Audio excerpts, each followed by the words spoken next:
Hello, everyone. It's Catherine Dager, and I'm so glad to be with you. Have you ever found that you want to make a positive influence on your team, but you feel like you're being a cheesy cheerleader? You feel like what you're saying and how you're acting is just not really authentic. And they can see right through you.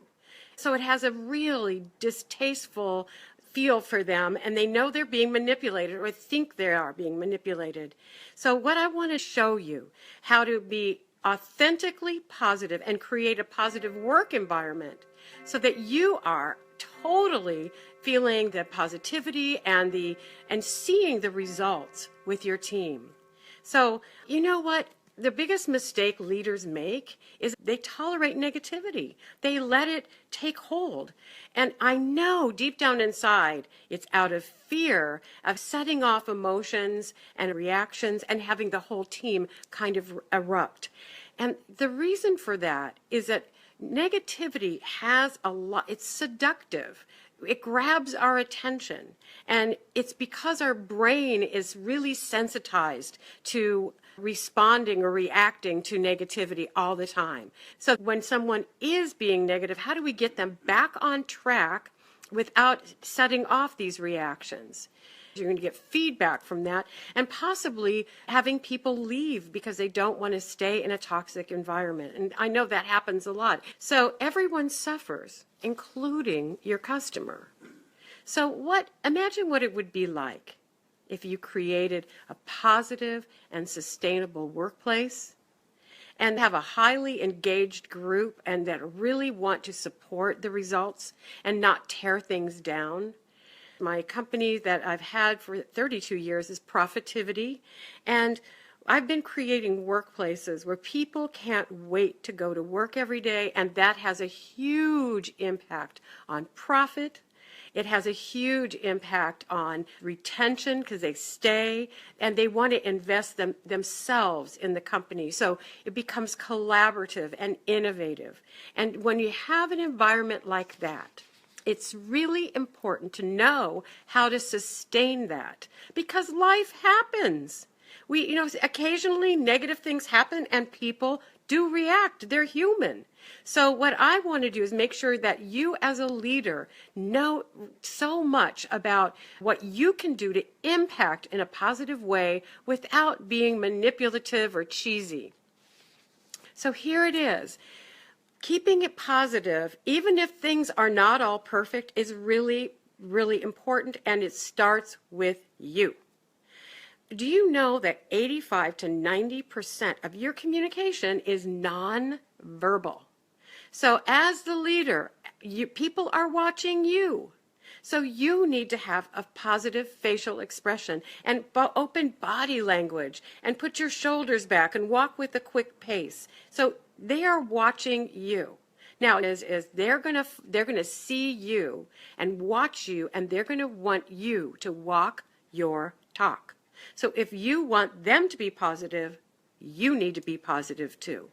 So the way that your tone of voice comes across when you're asking them to do things instead of telling them to do things, if you're being parental, they're going to call you on it.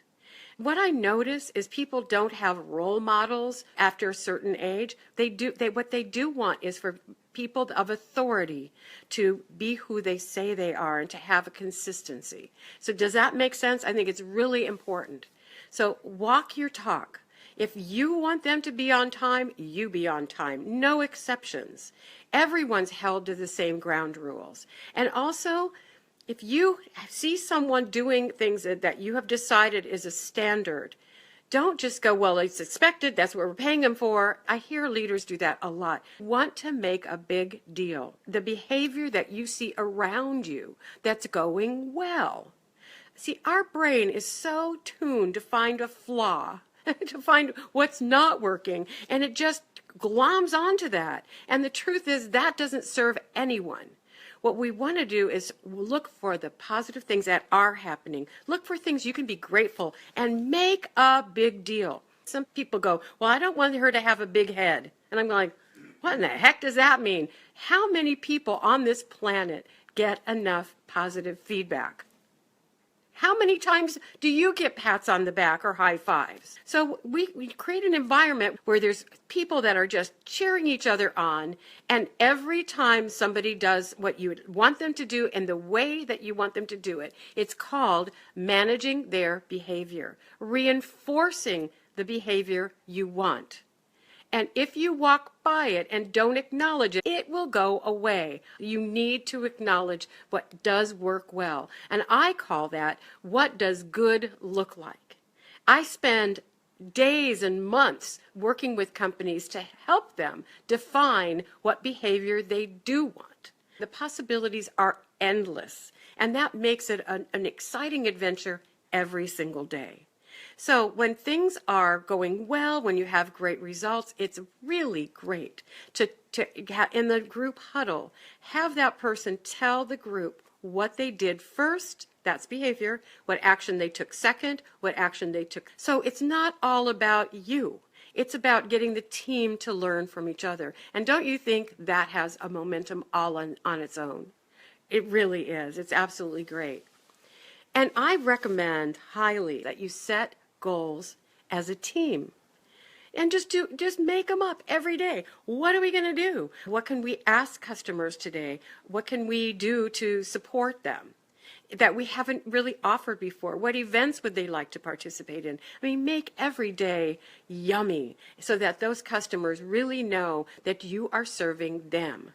And really and truly, if there is dissension on your team, don't walk over it.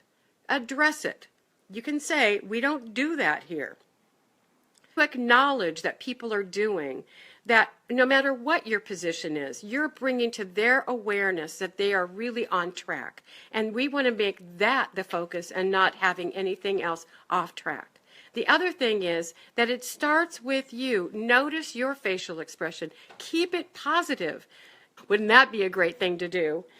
Please write a comment for me, because I'm here to put humanity back into the workplace, to remind people of things that really make them feel good all day long, so they can take that priceless great feeling home to their family and bring that priceless feeling to work every day, rather than dragging back and forth this negativity and having it wear their soul down. Thank you so much for being with me.